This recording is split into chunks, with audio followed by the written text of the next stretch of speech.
Queridos amigos, queridas amigas, que o Senhor seja conosco, nos abençoe e nos guarde, nos envolva nas suas bênçãos, na sua proteção.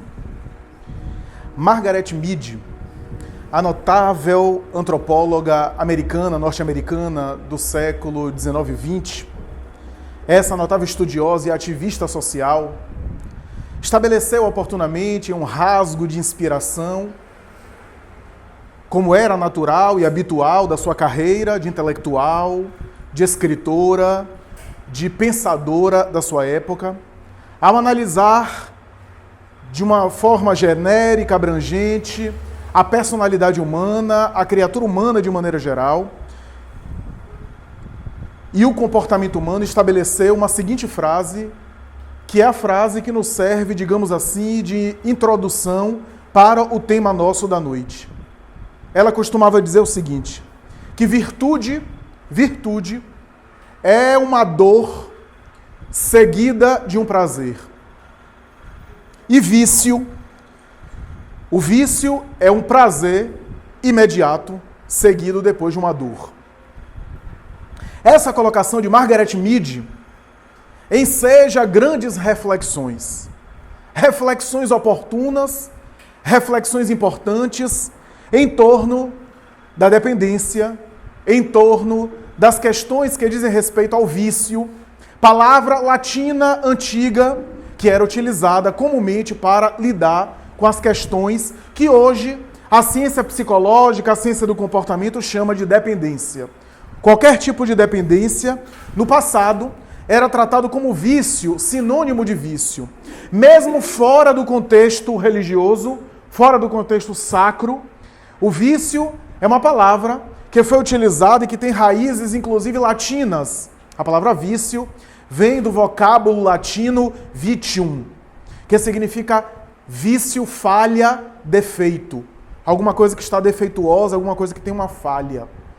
Bem se vê que essa expressão foi usada muito no contexto religioso, no contexto da tradição espiritual, da tradição religiosa, porque essa era a ferramenta, ou melhor, a mentalidade que era usada pela religião para entender as coisas, colocando a criatura humana como sendo portadora de falhas, de defeitos, por ser imperfeita, falhas essas que deveriam ser corrigidas para poder lograr a bênção, alcançar a bênção do Criador.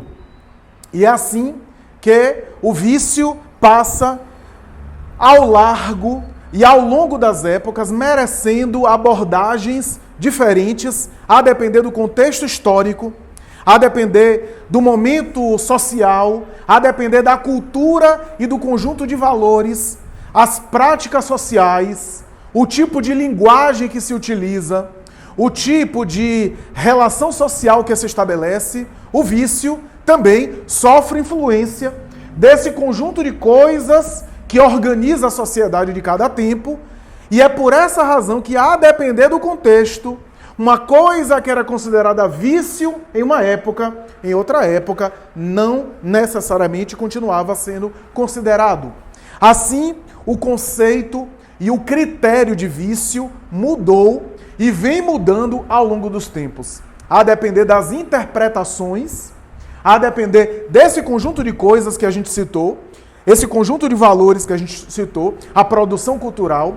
A verdade é que, a depender inclusive do clima, a depender inclusive da forma como a sociedade se organiza, a depender do que é comum e do que não é comum na sociedade, algumas práticas podem ser consideradas vícios ou não, e isso variar de tempo histórico, de cultura, como nós dizemos, de nação, de organização social. É natural, no entanto, que quando a gente fala de vício, a gente está falando de algum excesso, de alguma coisa demais, de alguma coisa que é considerada, quando assim é considerada, alguma coisa que extrapola, que sai um pouco do normal. Quando a gente pensa em vício, a gente pensa já algo assim. Mas esse conceito não é fácil de definir dessa forma. Porque há coisas que podem ser consideradas viciadas, ou comportamentos que podem ser considerados vício, e não necessariamente o indivíduo se excede ou se excede recorrentemente.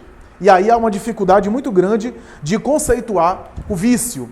A verdade é que o vício tem aspectos biológicos, aspectos neurofisiológicos, aspectos do cérebro, né?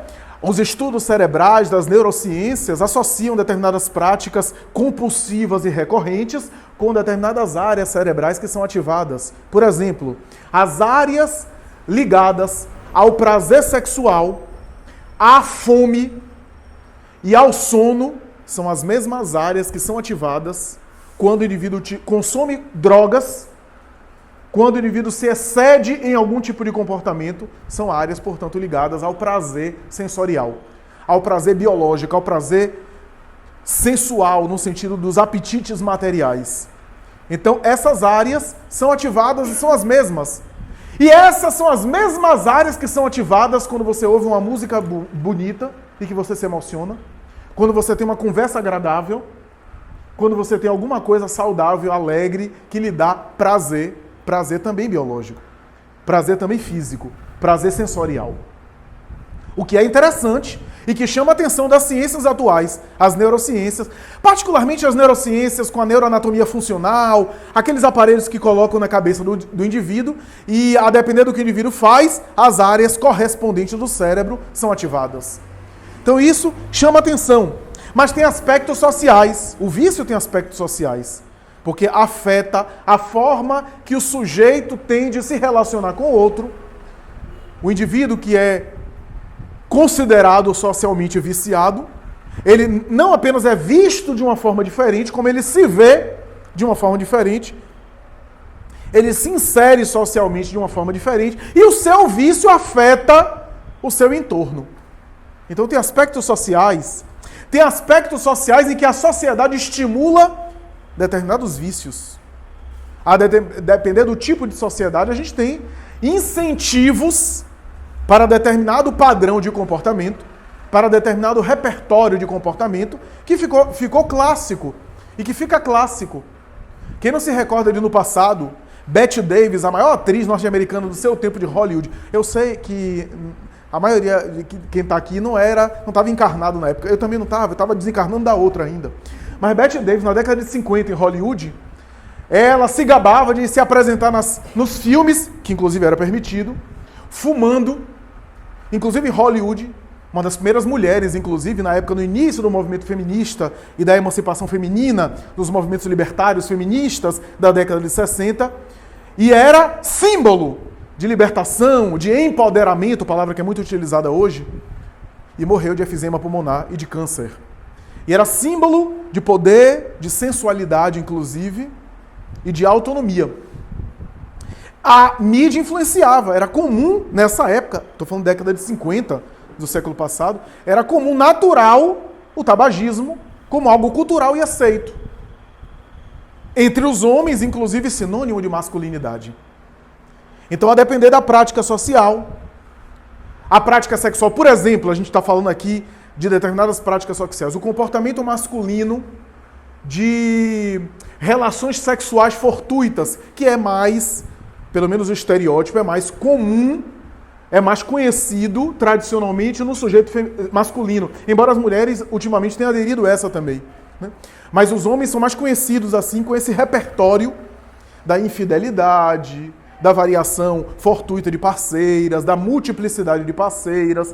Isso, em algum momento histórico, pode até que isso hoje seja mal visto, e é mal visto. Promiscuidade nunca é uma coisa muito aplaudida, mas que, em algum momento histórico, isso era sinônimo de masculinidade, era estímulo, incentivo. Então, práticas sociais. Mas o vício tem aspectos emocionais. Tem aspectos emocionais tanto naquilo que afeta emocionalmente pelo vício, pelo tipo de vício, como aspectos emocionais que geraram o vício. Aspectos psicológicos que encaminharam a criatura ao vício, que a gente vai examinar aqui. Aspectos éticos e morais. A depender do que é ético e do que não é ético em cada sociedade estabeleceu o seu critério para vício. Porque mesmo a ciência tentando se afastar da ética e da moral, do que é bom, do que não é, Inevitavelmente, quando a gente fala de vício, a gente fala de comportamentos que são adequados e comportamentos que são inadequados. O vício perpassa, por alguma razão, em algum sentido, em algum nível, pelo terreno da ética. O que é vício? Alguma coisa que traz prejuízo? Alguma coisa que se excede? Se a gente for falar em termos aí de poder público, é uma corrupção? A corrupção pode ser um vício? E por que um vício? Porque é inadequado e que gera prejuízos? Então passa pela ética. É por isso que quase sempre, ao longo da história, quem trabalhou os vícios, ou quem falou e escreveu muito sobre vícios, foram os religiosos. Porque esbarrava no terreno religioso. A ciência nunca, ou melhor, nunca não, mas na grande parte do tempo, se meteu pouco nessas questões morais, com receio de confundir a ciência com questões que são da religião. E é por essa razão que a religião tem uma ótima contribuição para dar, mesmo as religiões mais dogmáticas, as religiões mais impositivas, e eu já vou avisar logo. A doutrina espírita é uma doutrina que não é dogmática.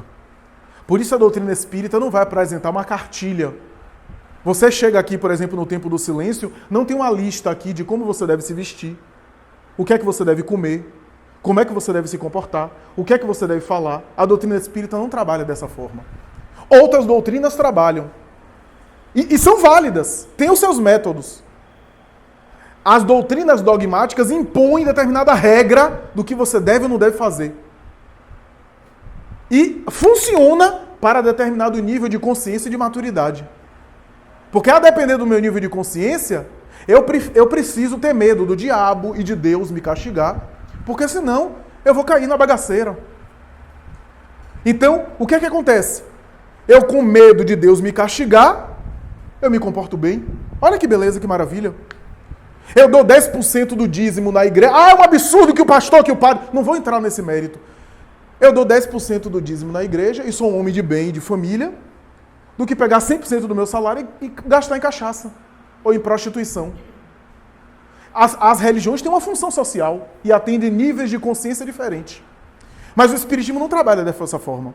O Espiritismo esclarece a respeito das leis morais e deixa você avaliar, de acordo com as leis morais, o que é bom e o que não é bom para você. O que está de acordo com o Evangelho de Jesus e com as leis morais aplicado na sua vida. Até quando você come. O Espiritismo não diz não sei quantos gramas. Vai do seu bom senso e das suas necessidades. Como é que você se comporta? Qual é a linguagem que você utiliza? O Espiritismo não impõe, expõe, esclarece, ilumina a consciência e deixa que você ganhe maturidade fazendo as suas escolhas. Aprendendo, inclusive, com os erros, crescendo com os erros, amadurecendo com eles, para conseguir conquistar essa sabedoria do que é ético e do que não é. Então, essa é a proposta da doutrina espírita. Mas as interpretações religiosas foram admiráveis para tentar fazer uma espécie de psicologia dos vícios. E aqui eu preciso até recorrer à Igreja Católica, porque apesar de todo o erro, alguns erros históricos, a Igreja Católica teve muitos momentos de grandeza e de virtude, e a civilização ocidental deve a ela também grande parte da sua construção. E a gente também não pode negar. Fomos beneficiados por ela. Ah, porque se a Igreja Católica teve guerras, teve também o São Francisco de Assis. Teve também santos e homens admiráveis. Então, a Igreja Católica e a tradição romana, tanto medieval e mais tarde protestante, das doutrinas protestantes, escreveram os grandes intelectuais, padres, teólogos sobre os pecados, que era a expressão que era utilizada muito para os vícios.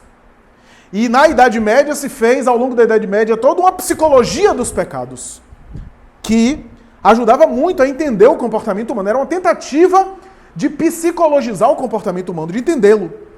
Mesmo que dentro de uma forma teológica, religiosa, dogmática, tradicional, mas era a tentativa da criatura humana. Os chamados 7 pecados capitais, por exemplo, que tem textos maravilhosos. Desde um texto de São Tomás de Aquino, no século XIII, há um Dante Alighieri, que escreveu a Divina Comédia, e estabelece os infernos de Dante, baseado nos 7 pecados capitais. Cada criatura em determinada área do inferno que ele descreve, intuição mediúnica, de acordo com o tipo de equívoco ou o tipo de pecado. Dante escreveu isso. Então a gente tem, por exemplo, a gula, é um dos pecados capitais. O excesso. A gula tem a ver com o nome medieval, a gula não era apenas comer e beber demais, mas era tudo aquilo que tinha a ver com o egoísmo das sensações materiais. Era além. A fixação nos apetites. Então, para o homem medieval, por exemplo, você ficar pensando demais em tempero de comida já era o pecado da gula. Olha que coisa, que barbaridade. Mas era assim que o homem... Tem a ver com excesso, com ausência de moderação, de temperança, de disciplina. A gula tem a ver com isso. Aí a gente tem, por exemplo, quando a gente pega a literatura espírita, a gente tem algumas coisas que parece que faz sentido totalmente com essas afirmações, né? Tem uma mensagem de André Luiz para o Chico Xavier que ele vai dizer o seguinte, quando ele escreveu isso, era a década de 60, mais ou menos. E quando eu li isso pela primeira vez, eu disse, isso daqui, esse espírito está exagerando. Hoje, ele tem total razão, que ele dizia mais ou menos assim, morre-se mais por excesso de comida que por falta. Eu achava um absurdo, porque os índices de miséria na África, de gente que morre de fome, ainda hoje em algumas regiões do mundo, e no passado muito mais, as estatísticas da FAO, por exemplo, a Organização Mundial de Alimentos, ele está exagerando. Não está, não. As pesquisas demonstram o quanto as criaturas têm morrido, ou morrido antes, ou antecipado a sua morte, sobrevivido menos pela qualidade da alimentação, pelo tipo de alimentação que consome, pelo excesso de alimentação que sobrecarrega o corpo, por uma série de conjunto aí de coisas que acaba antecipando a morte. Acaba vivendo, tendo um tempo de vida menor, ou de sobrevida menor. Então isso é interessante, né? E hoje há todo um estudo, uma série de colocações sobre alimentação a esse respeito. Aí a gente tem o segundo pecado capital, ganância, né? Ou avareza, né? Que tem um símbolo de mamon no evangelho, que está associado a isso, né? A ganância e a avareza é essa colocação que está associada, por exemplo, ao deus Midas, né? Da mitologia grega, que é o símbolo do Midas, né? Que tudo que tocava virava ouro, né?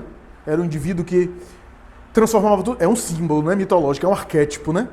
Tudo que ele tocava virava ouro. Então, era uma vida infeliz. Que até a filha que ele foi tocar, a filha virou uma estátua de ouro. Ele foi beber água, foi pegar na água, a água virou ouro. Então era uma vida infeliz, desgraçada. A vida do rei Midas. Porque a avareza, o excesso de avareza, fecha o indivíduo para a solidariedade, para o altruísmo, para a generosidade. O indivíduo se concentra apenas nas coisas, nos objetos, e se relaciona com os outros também como objeto. Ele acaba também interagindo com os outros como se fosse consumo. Ele consome as coisas e consome pessoas. Parece que a gente está falando para agora, né? Para os tempos atuais. As relações de consumo, onde as pessoas também viraram coisas a serem consumidas. Né? Então, é avareza. É essa atitude psicológica de coisificar tudo. E o indivíduo avarento, o indivíduo ganancioso, quase sempre acaba redundando em uma experiência de solidão. Porque o que é que adianta eu ser bilionário se eu viver sozinho? O que é que adianta eu ter um carro maravilhoso, importado, e eu estou numa ilha deserta? Eu não tenho nem para mostrar para os outros, para me exibir. O avarento acaba se isolando por egoísmo. Acaba se encastelando. E acaba, como dizia Chico Xavier, ficando tão pobre, que só o que resta é dinheiro. Então, esse é um outro pecado. Aí a gente tem o pecado da luxúria. A luxúria tem a ver com a sexualidade, a sensualidade, mas também com todas as coisas sensuais, a vida para o gozo, para as satisfações dos sentidos. Né? A compulsão tem a ver com a falta de domínio de si mesmo. Tem a ver com se rebaixar a uma atitude mais irracional, onde você é controlado, você é escravo da paixão. Né? Onde você acaba sendo refém dos seus próprios desejos mais íntimos, mais instintivos, né? E a luxúria foi o tema principal da psicanálise freudiana. Freud dedicou as suas páginas da psicanálise para falar que o centro psíquico da criatura seria a libido e que todos os conflitos derivam da libido. De alguma forma, Freud parece ter exagerado, mas em grande parte ele tem razão. Ao examinar o comportamento humano, ele percebeu quantos conflitos por conta da sexualidade, que é um dos eixos do nosso tema, que a gente vai entrar de maneira mais detalhada daqui a pouco. A ira, o outro pecado capital. A ira tem a ver com a cólera, com a exaltação. A ira é um pecado capital que desagrega os relacionamentos. Porque na ira, na irritabilidade, eu acabo fragmentando, eu acabo fissurando as minhas relações. E claro, gerando também efeito sobre a minha saúde. Porque mau humor também mata. Há uma mensagem de Chico Xavier que leram recentemente num grupo que eu faço parte, e que o espírito Humberto de Campos disse isso. Diga aos encarnados, dizia ele numa conversa com outro espírito, diga aos encarnados que mau humor também mata. Porque estava falando de um caso que ele acompanhou do mundo espiritual, de um indivíduo que só via mal-humorado, destratando os outros. Com o tempo, porque, olha, o seu organismo não foi fabricado para você odiar ou para você acumular mágoa. Se você é centelha divina, se tiver dúvida, faça depois uma investigação de paternidade, DNA. E vai perceber que você é uma centelha divina, portanto, filho de Deus. Se você é filho de Deus, você tem uma dimensão divina. Se você quiser odiar, você não foi feito para isso. Se você quiser cultivar mágoa, memória de elefante, guardar tudo, você pode. Você pode. Deus continua com você, mas não necessariamente você está com ele. E essa falta de conexão, porque você é divino que é, não está agindo divinamente. O que é que acontece? Uma hora, você vai gerar problemas emocionais, problemas espirituais e problemas de saúde física. Porque seu corpo não foi feito para isso, para odiar. Há um limite. Tem uma hora que você não aguenta. A própria consciência não aguenta. Então a ira gera tragédias, gera desagregação nas relações. E em 1 minuto pode alterar tudo. Você está no trânsito, alguém fecha você, você fica com a raiva, aí você quer brigar no trânsito. Pare para pensar. Daqui a 10 anos, se você deixar esse motorista briguento passar e deixar ele ir embora, daqui a 10 anos você não vai nem se lembrar disso, desse aborrecimento. Agora, a depender de como você reaja, pode acontecer uma tragédia que você nunca vai se esquecer mais. Em 1 minuto. A ira faz você pagar um preço alto de algo que não vale a pena. Essa é a questão da ira. Então, nós temos a ira. O outro pecado capital, a inveja. A inveja tem a ver com essa infelicidade que eu sinto no sucesso das outras pessoas. A inveja é uma falta de visão, tanto é que inveja vem de invidia, em latim, que significa invidente, invisão, falta de visão. Daí Dante Alighieri, na Divina Comédia, coloca os invejosos em uma ala do inferno, onde os seus olhos são costurados. Eles ficaram tão olhando para os outros, que agora têm os olhos fechados. É um símbolo interessantíssimo, né? A inveja é o único pecado considerado envergonhado, né? Porque a pessoa diz, não, eu como mesmo, eu sou bom de mesa. Até se orgulha da gula. Luxúria, quanta gente diz assim, não, eu sou macho. Agora inveja ninguém admite que tem. Inveja é o pecado envergonhado. Porque inveja é admitir que eu sou infeliz pela alegria do outro. Pelo sucesso do outro. Aí tem a preguiça. A preguiça é a falta de valor que eu dou aos meus potenciais. Chamada indolência também pela Igreja Católica. Assídia ou assédio em latim. Né? A preguiça faz o indivíduo ficar prostrado. E a preguiça é um vício. Porque quanto mais eu não faço nada, mais vontade de não fazer nada eu tenho. Tem um amigo meu que é assim, é o protótipo da indolência. Ele costuma dizer, puxa, dá um negócio no corpo assim de não fazer nada, um cansaço. Porque isso vai aumentando. A mente vai se habituando. Não trabalhe demais, porque isso também é um vício, o vício do trabalho. Tem inclusive um diagnóstico médico sobre compulsão de trabalho. Mas também não trabalhar ou não agir, não produzir nada também é algo perigoso, é algo complicado. Orgulho. Um dos últimos pecados capitais, no caso aqui o 7º que eu coloquei, que São Tomás de Aquino dedica toda uma página especial para ele, dizendo que é o pecado dos pecados, que parece estar na raiz de todos os outros, parece que o orgulho está na raiz de todos os pecados, porque todos os pecados há uma certa dose de orgulho. Tomás de Aquino faz referência a Adão e Eva, o símbolo de Adão e Eva, que é o símbolo do orgulho, né? O paraíso, etc., a desobediência a Deus é dizer assim, eu estou no controle, não Deus. Quem controla as coisas sou eu. Quem está no controle, e não estamos no controle, não temos o controle de tudo, temos o mínimo controle das coisas. É o pecado do orgulho. Ou de Lúcifer, a tradição do anjo mau, que se achou mais importante do que Deus. E assim, o orgulho tem a ver com essa vaidade, essa experiência de se achar melhor do que os outros, de estar acima dos outros e de desconsiderar os outros. E aí, a gente pode continuar com outros vícios esses, os mais variados, que diz respeito a muitas coisas. Por exemplo, o vício de games, que hoje é bastante estudado pela psicologia. Vício de trabalho, que eu falei aqui. Vício da maledicência. Tem gente que se vicia em falar mal dos outros. Que delícia. Só que vai se desagregando. Como diz Emmanuel, quanto mais o indivíduo fala mal do outro e anota os defeitos do outro, ele corre o risco de uma hora cair nos defeitos que ele condena. Porque toda vez que você olha para o abismo olha para você. E toda vez que você fala muito do mal, você acaba se contaminando com o mal. Emmanuel fala isso. Frequentemente as pessoas que criticam o defeito dos outros acabam cometendo os mesmos erros. Então isso é interessante, né? Vício da maledicência. O vício da mentira. Tem um diagnóstico de mendaticidade em psicopatologia. Da pessoa que é mentirosa quanto mais, compulsiva por mentir. É um transtorno, inclusive. Então, a compulsão hoje por gasto, por compra, a compulsão por redes sociais, há um trabalho, inclusive, associando excesso em redes sociais, WhatsApp, Facebook, Instagram e depressão. Há um trabalho muito interessante sobre isso. E há outros vícios da situação atual, da situação moderna. Por exemplo, em minha atividade de psicoterapia, eu tenho recebido alguns casos de vício e de compulsão em pornografia. Pessoas que ficam tão viciadas em conteúdo pornográfico que afetam o trabalho, afeta a vida familiar, acaba perdendo a noção de tempo, de horário e acabam se desinteressando numa relação sexual normal e saudável para ficar na fantasia do conteúdo pornográfico. Algumas pessoas me perguntam, mas Flávio, quer dizer que no passado não tinha esses vícios e agora tem? Não, sempre houve, só que no passado às vezes não tinha esse acesso que existe hoje. O acesso é ruim? Não. O acesso são as tentações que a gente tem disponível. O espírito evoluído, o espírito amadurecido é aquele que tem acesso e não faz. É aquele que tem a oportunidade de prejudicar o outro apenas com uma fake news no WhatsApp, fazer uma calúnia sobre alguém, e não faz. Não porque não tenha condição, porque no passado às vezes não tinha condição.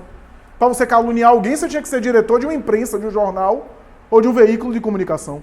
Hoje você pode criar uma história, colocar, fazer até uma montagem e publicar, e fica com a de verdade. Hoje você conta uma fofoca na rede social, todo mundo fica sabendo rapidinho. E depois para desfazer, é complicado demais. Então, a ideia é você ter disponível as coisas e conseguir usar bem. Por isso a gente tem acesso. E a gente não tem sabido usar aqui para nós. Atualmente a psicologia chama de dependência, portanto. Há dificuldades em definir dependência. O que é dependência do que não é? A ciência psicológica, as melhores mentes da psicologia, da psiquiatria e da psicanálise estão debatendo sobre isso. O que é dependência não é? Varia de cada tipo de dependência. Por exemplo, dependência de álcool. Já se debateu muito sobre isso. Sabe qual é o conceito atual de compulsão alcoólica, de etilismo, de dependência alcoólica? Falta de controle sobre o consumo. Então, se o indivíduo bebe, já falei isso algumas vezes, se o indivíduo bebe uma vez no mês só, não precisa beber todo dia não. Se o indivíduo bebe uma vez no mês, mas no dia que ele bebe, ele não consegue parar, ele é alcoólatra. Ele tem um transtorno. O alcoólatra é aquele que sonha em um dia chegar na casa da mãe, comer aquela macarronada e ficar só numa taça de vinho. Ele não consegue. Se ele começa a beber, ele entorna o caldo, como se diz. Então, falta de controle sobre o consumo. Então, nós temos... Esse é o conceito da psiquiatria, tá? Mas para outros vícios, não necessariamente. Por exemplo, o tabagismo não necessariamente é falta de controle sobre o consumo. O gasto para comprar ou não. Como é que a gente sabe se a pessoa tem controle ou não para comprar, já que ela precisa comprar? O que é que caracteriza um gasto excessivo num gasto que não é excessivo? A compulsão por gastar por comprar. Aí entra outras análises, outras considerações. Prejuízos materiais, prejuízos de saúde orgânicos, prejuízos sociais, prejuízos pessoais. A depender do tipo de dependência. A verdade é que a dependência psicológica é um dos grandes desafios hoje. Sabe por quê? Porque a pessoa pode ser dependente de cocaína, consome cocaína, é viciada, portanto, porque a cocaína tem um poder, um potencial agressivo de dependência. Aí a pessoa tem a dependência química, No passado achava que a dependência química era mais cruel, né? Porque o cérebro ficou viciado, e fica mesmo. Mas aí a pessoa vai para uma clínica de desintoxicação, é internada num sanatório, passa um tempo lá se desintoxicando da cocaína, toma a medicação, fica limpo, sai, portanto, sem mais a dependência química, o corpo está limpo, passa uma semana bem, de repente, ao passar por uma boca de fumo, que faz lembrar ele a experiência, que faz ele recordar, cheirando cocaína, olha ele de novo lá. Hoje os estudiosos dizem que o mais complicado não é a dependência física, é a dependência psicológica. A dependência psicológica é muito mais problemática, porque tem fatores que nos escapam. A verdade é que o que a gente pode dizer aqui de dependência é o seguinte: todo tipo de dependência tem um sintoma. O que os estudiosos especialistas melhores falam é que toda dependência não é o problema maior. Toda dependência é um sintoma de algo que está por detrás. A gente não tem tempo de aprofundar muito aqui, porque a gente vai tocar aqui na questão sexual. Mas toda dependência, qualquer que ela seja, é um sintoma que tem algo por detrás. Algo por detrás. Por exemplo, vou dar um exemplo banal. Digamos que a pessoa passou por um grande trauma. Né? Sei lá, alguém querido morreu abruptamente. Um filho se suicidou. A pessoa passou por uma violência sexual, um estupro, uma separação dolorosa. A partir daí começa a beber demais. Ou seja, o álcool é o sintoma de que aquele trauma não foi muito bem processado, não foi muito bem digerido. Eu estou usando um exemplo bem simples, bem fácil, mas tem casos muito mais complexos do que isso. Só para a gente entender. Porque pode haver traumas de outra vida. O indivíduo já trazer reencarnado uma compulsão de outra existência, uma tendência. Mas, ou seja, dependência tem a ver com fuga psicológica, cigarro. Dizem alguns psicanalistas que tem a ver inconscientemente com insegurança. Então o indivíduo tem aquela bengala para ficar segurando, como uma forma de afirmação. Né? Os psicanalistas falam na fase oral, né? Da mesma forma que a criança tem aquela fase da chupeta, o indivíduo parece que não superou isso e volta à fase infantil da insegurança que o bebê tem e que coloca a chupeta para consolar, né? A criança que tem a chupeta como uma espécie de segurança para ela, e o indivíduo cresce e volta a essa fase infantil de ter o cigarro ali.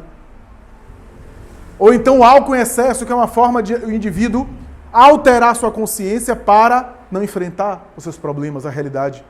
Aquela ideia de que beber para esquecer.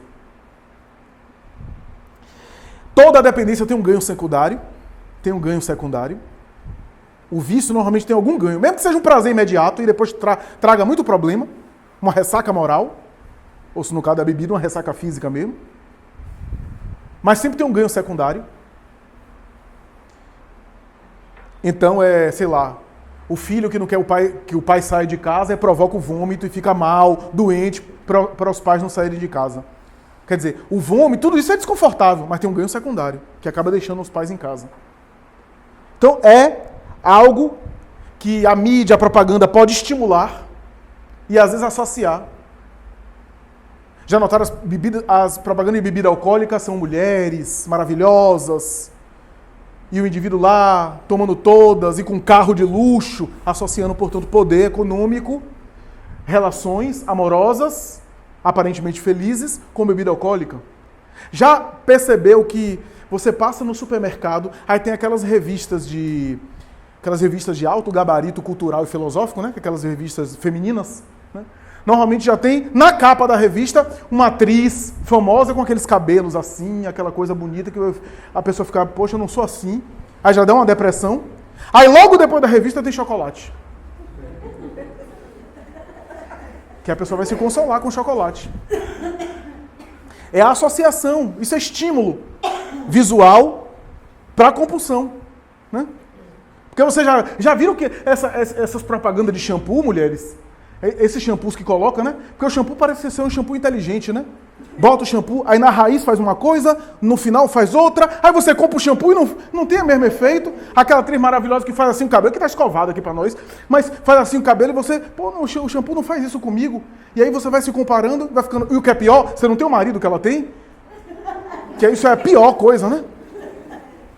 Então, quer dizer, essa ideia da mídia, da propaganda, que é, às vezes, um conjunto de marketing que vai gerar dependências, vícios, carência. Quando a gente fala em vício, a gente fala de alguma carência. Alguma carência que o indivíduo quer suprir. Então é muito mais falta do que excesso. No fundo, é muito mais falta do que excesso. Então, mas a sexualidade nos dias atuais, sempre teve, mas nos dias atuais a sexualidade tem gerado muitos transtornos. O fenômeno sexual é um fenômeno que não é ainda muito compreendido por nós. Aliás, o próprio Chico Xavier, certa vez, disse que ainda vai demorar um tempo para a gente compreender os fenômenos sexuais e que ninguém dá conta ainda totalmente da sexualidade humana, que é muito rica. Certa vez o Dr. Elias Barbosa disse: Chico, que tal a gente no Centro dos Espíritas montar cursos de educação sexual? E Chico diz: meu amigo, Emmanuel está aqui perguntando quem é que vai ser o professor. Porque ninguém tem autoridade moral suficiente. Todos nós temos equívocos, ou nessa ou em outras encarnações, nessa área sexual. Todos nós tivemos deslizes em algum momento. Então, é interessante isso. A verdade é que os conflitos psíquicos afetam a sexualidade. Veja que todo paciente psiquiátrico internado em manicômio quase sempre tem a sua sexualidade desorganizada. Ou fica muito desinibido, muito vulgar. Porque o conflito mental, o transtorno mental parece afetar a sexualidade. E o contrário acontece. Às vezes uma sexualidade desordenada ou mal educada gera transtornos psíquicos, gera transtornos emocionais. A verdade é que é um assunto muito vasto. E hoje a gente é bombardeado por imagens, por conteúdo de tudo que é jeito, estimulando o erotismo exacerbado. O erotismo exacerbado. É um estímulo de tal forma que a gente perdeu um pouco a noção do afeto, da gentileza. Se a gente vai abraçar, o outro já fica assim, achando que a gente quer tirar uma lasquinha. Porque a gente não tem, a gente já desenvolveu uma espécie de malícia, de tal forma. E também tem gente que tira a lasquinha mesmo. Que aproveita em nome da fraternidade para jogar os seus conflitos para fora. Então, a gente está vivendo um momento muito problemático. Nos Estados Unidos, você tem que ter muito cuidado, por exemplo, em conversar e em tocar uma criança, por causa da pedofilia. Porque qualquer coisa você pode ser mal visto e julgado. Está abraçando demais uma criança, colocando criança no colo. Olha que tipo de paranoia a gente desenvolveu. O que é que acontece? A gente não dá mais afeto às crianças e as crianças crescem com carência afetiva, porque o toque é importante para a criança. O abraço, o afeto é importante para áreas cerebrais, para dar segurança psíquica. Olha o que a gente está criando. Uma sociedade, inclusive, fraca emocionalmente. Já notaram como a gente tem uma sociedade fraca hoje? O indivíduo se mata porque o namorado ou a namorada acabou. Diante de qualquer dificuldade afetiva, o indivíduo não tem condição intolerante e se suicida. E às vezes são conflitos sexuais mal digeridos. No item 200, Allan Kardec pergunta aos espíritos: os espíritos têm sexo? Sexos, no plural? Essa é uma pergunta interessante. Essa pergunta me fez meditar anos. Porque a princípio, quando ele fala sexos, no plural, parece aos meus olhos que ele não está dizendo sexo no sentido de relação sexual, mas sexos no sentido de sexo biológico, de gênero. Só que a resposta que os espíritos dão responde às duas questões. Contempla as duas. Tanto o sexo no sentido de gênero, como o sexo no sentido de relação sexual. Os espíritos respondem: não conforme o entendeis, porque os sexos dependem da organização material, mas eles têm relação de afeto e simpatia recíproca. Aí Kardec, na 201, pergunta: o homem pode reencarnar como mulher e vice-versa? Os espíritos responderam sem sombra de dúvida. São os mesmos espíritos que reencarnam, ora como homens, ora como mulher. Aí no item 202, o que é que prefere ao espírito? Reencarnar como homem ou como mulher? Os espíritos responderam: isso pouco importa. Tudo depende do tipo de prova e de tarefa que ele vai desempenhar no mundo. O que significa dizer, e Kardec coloca uma nota: se os espíritos só reencarnassem como homens, só saberiam que os homens sabem. É necessário viver ambas as experiências para desenvolver os valores, tanto da masculinidade como da feminilidade. Ou seja, o sexo, o funcionamento sexual de cada pessoa tem a ver com a sua história espiritual, como espírito, ao longo das reencarnações. tem a ver com seu repertório que ele foi adquirindo ao longo de reencarnações. Portanto, quando a gente vê um vício sexual, uma compulsão sexual, não é para a gente se horrorizar, é para a gente apenas lamentar. Quando a gente vê sexo grupal, fazer sexo com várias mulheres, o que é isso? Isso daí é bárbaro, é primitivo. Já viveu isso? Quantas vezes já vivemos isso em milênios anteriores? Em épocas primárias? Vai continuar repetindo a mesma coisa? Porque, tem comportamentos que na criança é muito bonito. Mas se você chega com 30 anos de idade e continua tendo o comportamento de uma criança de 3, fica feio. O espírito também tem uma infância. A infância é primitiva. Agora, chega numa certa maturidade, o espírito continuar tendo o mesmo comportamento infantil, não é para ser criticado, é apenas para ser lamentado. Porque é só atrasar o progresso, atrasar o processo de crescimento. Então, a compulsão sexual tem consequências. Tem muitas consequências. Primeira delas, o indivíduo que está compulsivo sexual e não busca ajuda, e não se trabalha, não se melhora, ou até dá vazão à compulsão sexual, primeiro, vai ter dificuldades na monogamia. E a monogamia, segundo os espíritos, é mais consoante à lei de Deus. É mais conforme à lei de Deus. Vejam os indivíduos que vivem em relações sexuais fortuitas. Eles não têm uma história única de vida. Eles não têm lembranças. Eles não têm uma única narrativa.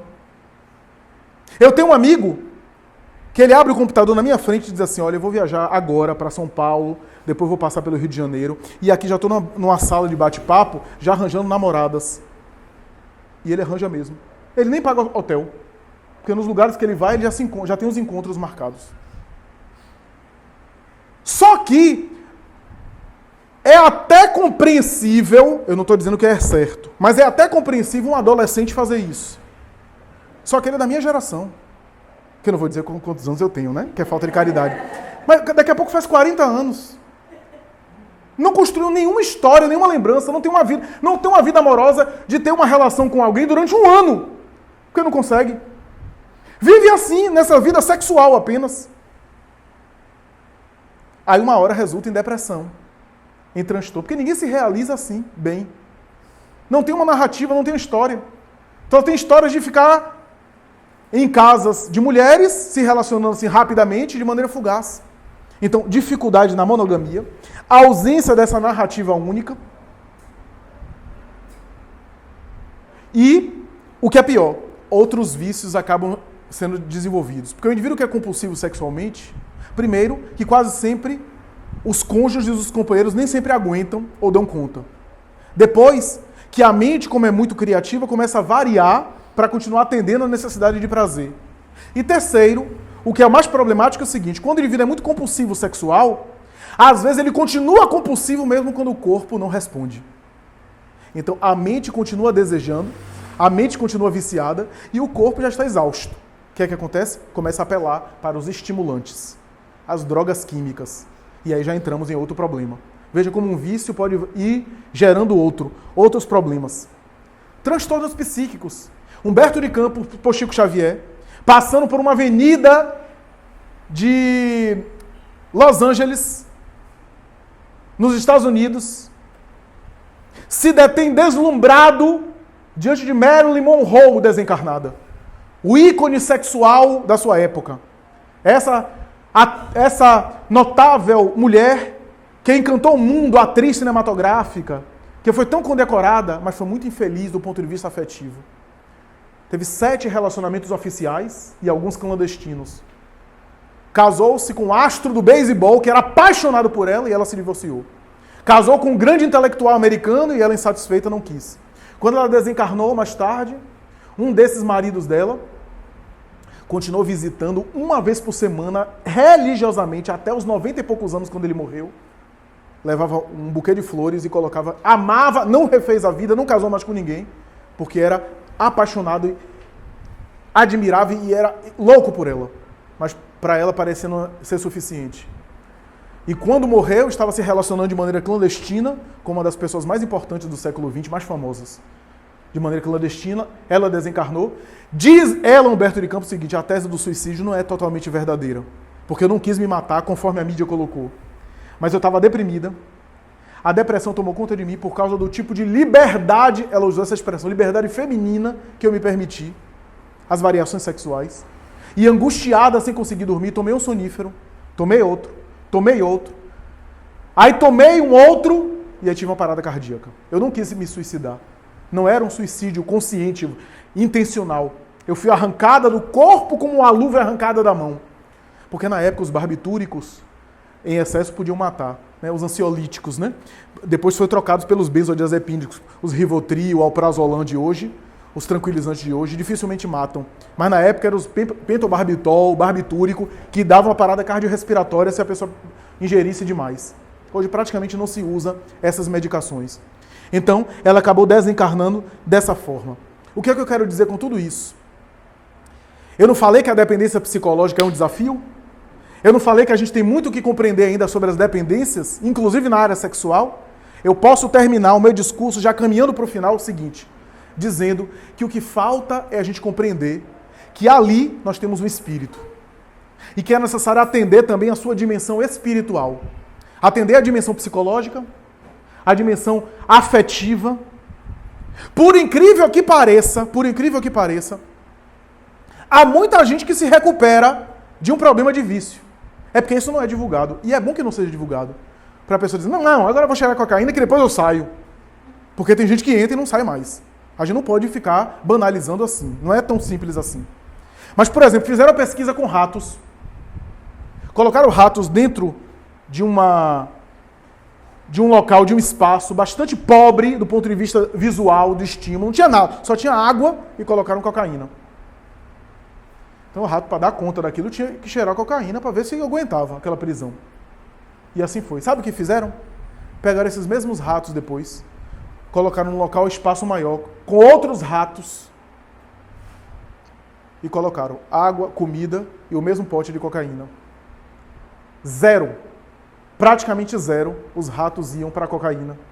Por quê? Porque estavam se relacionando, porque estavam interagindo, porque tinham vida reprodutiva, tinham vida sexual. Então, o que é que se percebe hoje? É que boa parte das pessoas dependentes, às vezes, tem demandas ou internas, ou demandas também de relacionamentos. É o estereótipo do menino que vai buscar droga e quando a gente vai ver, tem um conflito com a figura paterna. Tem um conflito com o pai. Seja tem um conflito direto, seja porque a mãe fez a caveira do pai. Porque a mãe amava o pai, mas quando se separou, aquele traste não presta mais. Só que não presta como marido. Não deve fazer isso com o filho. O que é que acontece? O menino precisa do pai, mesmo que ela não precise mais do marido. Isso gera, às vezes, uma fissura, um conflito. A carência inconsciente. Eu estou só usando um exemplo. Claro que nem todo vício é por conta disso. Mas observa-se muitas vezes uma determinada carência. Por exemplo, a maioria dos jovens, adolescentes, que optam pelo vício, isso é pesquisa. Quase sempre tem alguma dinâmica, ou exílio e abandono familiar, ou as relações familiares são problemáticas. Aí obesidade, compulsão por comida. É muito interessante isso. O que eu quero dizer com isso? É que, além da dependência química, que é mais fácil de superar, essa reformulação do estilo de vida. E o Espiritismo pode ajudar muito. A doutrina espírita pode ajudar muito. Sabe com o quê? Com espiritualidade. Porque espiritualidade não é o que a gente está fazendo aqui agora. O que a gente está fazendo aqui agora é falar sobre espiritismo e espiritualismo. Quem leu o prefácio de Nosso Lar, de André Luiz, vai lembrar que Emmanuel diz assim no final: nós temos muito espiritualismo, precisamos muito de espiritismo, mas acima de tudo precisamos mais ainda de espiritualidade. Por quê? Porque espiritismo é o que a gente está fazendo aqui, falando sobre a doutrina, que é muito bom e muito importante a gente falar, refletir, ler, estudar. Espiritualismo é a gente falar sobre as coisas gerais da alma, da religiosidade humana. Mas espiritualidade é o quanto a gente já colocou isso dentro do coração. Espiritualidade é a quantidade de espiritismo que a gente carrega. Isso é espiritualidade. E isso é muito difícil. Isso é mais difícil. Porque espiritualidade, sabe o que é? Quando eu tenho um diagnóstico de câncer e como é que eu ajo com isso. Aí que eu vou demonstrar minha espiritualidade. Espiritualidade é quando o filho desencarna. Uma dor alucinante. E como é que eu respondo diante disso? Espiritualidade é quando eu vivo um abandono amoroso, afetivo, uma traição, uma calúnia. Como é que eu respondo nisso? É aí que eu demonstro o meu grau de espiritualidade, na dor, no sofrimento. Espiritualidade são as conquistas interiores. O Espiritismo vem dizer que toda dependência pode gerar suicídio. O suicídio indireto. A obra Nosso Lar, um dos grandes eixos da obra Nosso Lar de André Luiz é para falar sobre isso. E o próprio André Luiz fala, fui vítima dos excessos. Bebida alcoólica, tabagismo, sexo desorganizado, contraiu sífilis, inclusive, e ele desencarnou antes. Suicídio indireto. Ele não matou o corpo, ele não queria morrer. Inclusive lutou na cama do hospital contra o câncer e a sífilis. Mas ele é um suicídio indireto porque com o tipo de vida que ele levou, médico, conhecia, portanto, os malefícios, ele foi agredindo o corpo. Ele foi, portanto, antecipando o desgaste do corpo. Foi para a vida espiritual antes. Por isso que é suicídio indireto. Todo vício pode produzir um suicídio indireto. Inclusive o vício da tristeza. A gente está na moda agora, estamos no momento do vício do desânimo. Até as pessoas religiosas, as pessoas que estão nas causas do bem, de repente começam a desanimar. Começam a não querer mais, a levar a vida que levam. O vício do desânimo não é ficar triste, todos nós ficamos tristes. Tristeza é sinal de saúde. Toda pessoa normal, mentalmente, de vez em quando fica triste. Agora, ficar sempre na tristeza e alimentar a tristeza, aí eu posso estar cometendo também uma autodestruição. Uma destruição que começa a moral e depois vai para a física. Portanto, meus amigos, hábitos saudáveis, sabe por quê? Porque vício, dependência tem a ver com hábitos negativos. Trocar por hábitos saudáveis. A princípio no comportamento, para depois começar introduzir e iniciar no pensamento. Primeiro, reformular o estilo de vida. Se você tem alguma dependência, se você tem algum vício, e todos nós carregamos marcas, mesmo que ainda não se manifestou algum vício, nós carregamos problemas interiores. Porque os vícios têm a ver com aquilo que eu preciso trabalhar. Se você tem um vício, o vício está sinalizando a você o que é que você precisa olhar. E o que é que você... O vício é uma ótima oportunidade para você se conhecer. É uma mensagem que a sua alma está dando para você olhar mais para você. É aquilo que você precisa investir. O vício pode ser uma mensagem positiva a seu benefício, ao seu crescimento. Então, hábitos saudáveis.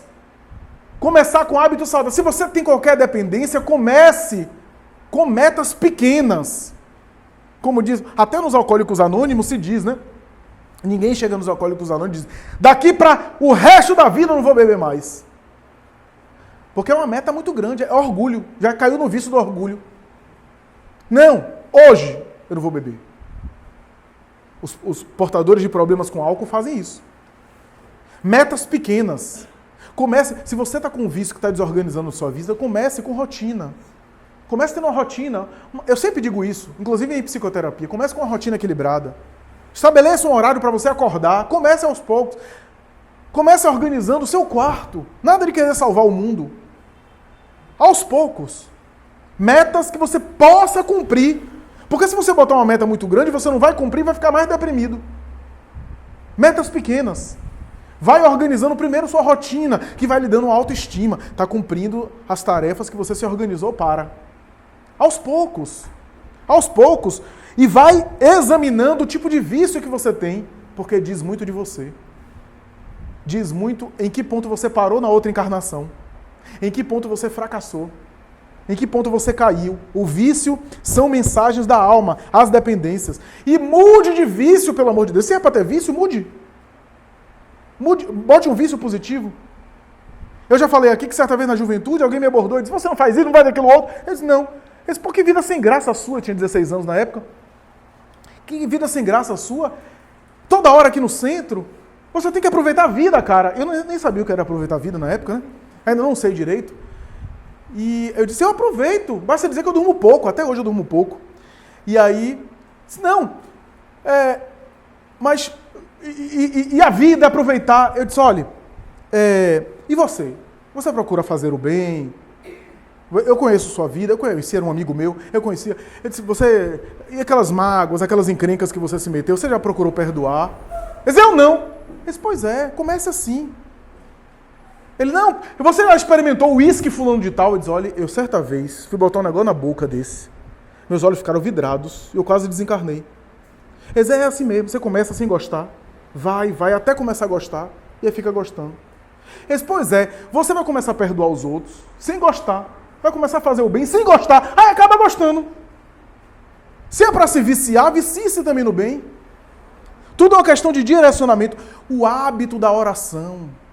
O hábito do exercício do bem. O hábito de uma conversa nobre que lhe causa prazer. Vai lhe fortalecendo para enfrentar a tentação do vício. A tentação da dependência. Tudo isso são forças. O hábito de vir ao centro.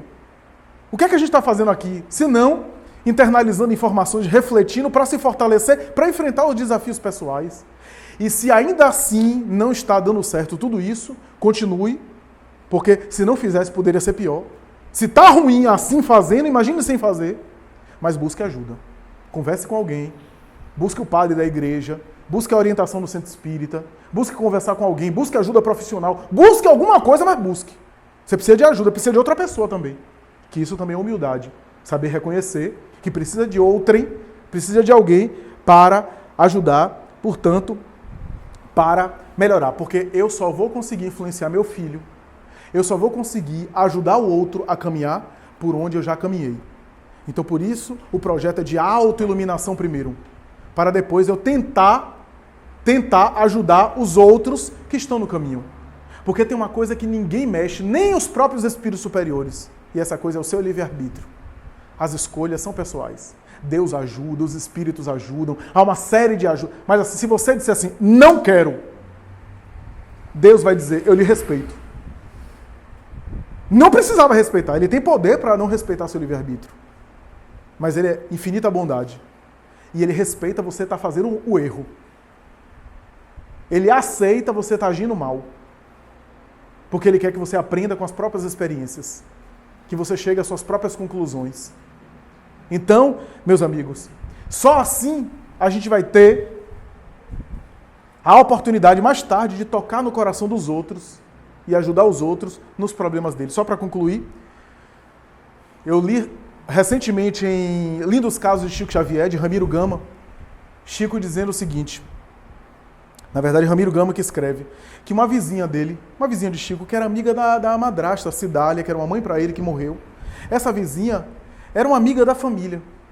E Chico ficou sabendo que a família pobre de Chico, muito pobre, e boa parte do alimento era pego no quintal, que era uma roça pequena, com alguma hortaliça ali, algumas hortas, né? E pegava algumas vegetal, algumas frutas para comer, família numerosa. E Chico ficou sabendo que a vizinha estava pegando, a amiga da família estava pegando para ela as coisas. Ele ficou arrasado quando ele ficou sabendo que viram ela pegando as coisas, furtando. O que é que ele faria? O que é que ele podia fazer numa situação daquela? Ou arranjava uma briga, amiga da família, de tempos. O que é que ele fez? Ele foi na casa da criatura, sentou e desabafou com ela. Minha irmã, você não sabe o que está acontecendo. Eu fiquei sabendo que tem gente que está pegando as coisas aqui da horta. A gente passa por tanta necessidade e o povo não tem piedade, ainda pega as coisas. Eu quero pedir uma ajuda para a senhora. A senhora é uma pessoa de tanta confiança nossa. A gente confia tanto na senhora que eu venho aqui deixar a chave da horta e da casa com a senhora. Que eu tenho certeza, a chave na mão da senhora, ninguém mais vai furtar nada.